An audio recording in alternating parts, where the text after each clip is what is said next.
કરીએ રાજકીય ગતિવિધિની। કોલકાતા હાઈકોર્ટે મમતા સરકારને એક મોટો ઝટકો આપ્યો છે। હાઈકોર્ટે 2011 પછીથી જાહેર કરાયેલા લગભગ 5 લાખ ઓબીસી પ્રમાણપત્રો રદ કરવાનો નિર્ણય કર્યો છે। હવે નોકરીની અરજીઓમાં પણ ઓબીસી પ્રમાણપત્ર સ્વીકારવામાં આવશે નહીં અને કહેવાઈ રહ્યું છે કે આ નિર્ણયની અસર આવનારા દિવસોમાં જોવા મળી શકે છે। કોલકાતા હાઈકોર્ટમાં જસ્ટિસ તપબ્રત ચક્રવર્તી અને રાજશેખર મંથાની ડિવિઝન બેન્ચે બુધવારે એક પીઆઈએલની સુનાવણી દરમિયાન આ નિર્ણય આપ્યો હતો।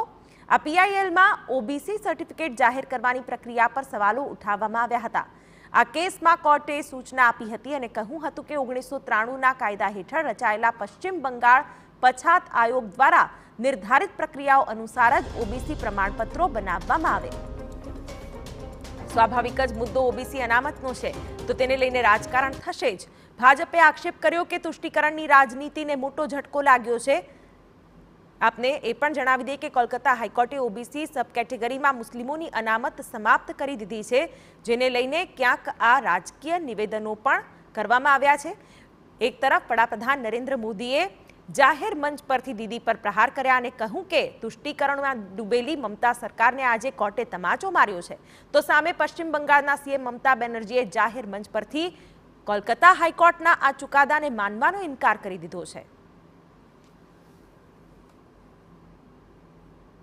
आज ही कोलकाता हाईकोर्ट ने इस इंडी अलायंस को एक बहुत बड़ा तमाचा मारा है। कोर्ट ने 2010 के बाद से जारी सारे ओबीसी सर्टिफिकेट कैंसिल कर दिया है। क्यों? ये इसलिए किया गया क्योंकि पश्चिम बंगाल की सरकार ने मुसलमानों का वोट बैंक के लिए अनाप शनाप मुसलमानों को ओबीसी बनाने के सर्टिफिकेट दे दिए थे। ये वोट बैंक की राजनीति, ये तुष्टीकरण की राजनीति, ये तुष्टीकरण की सनक हर हद पार कर रही है। आज कोर्ट ने तमाचा मारा है। यही लोग कहते हैं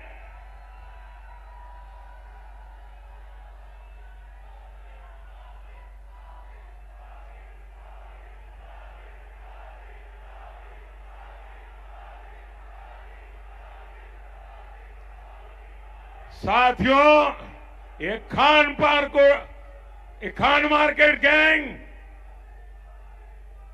ये पापी की भागीदार है। यही लोग कहते हैं कि देश के संसाधनों पर पहला हक मुसलमानों का है। ये लोग আমি কোর্টকে সম্মান করি, কিন্তু যে ব্যক্তি এই রায় দিয়েছে যে ওবিসি রিজার্ভেশন থেকে মুসলিমদের বাদ দিতে হবে, আমি তাদের রায় মানি না, আমি মানব না।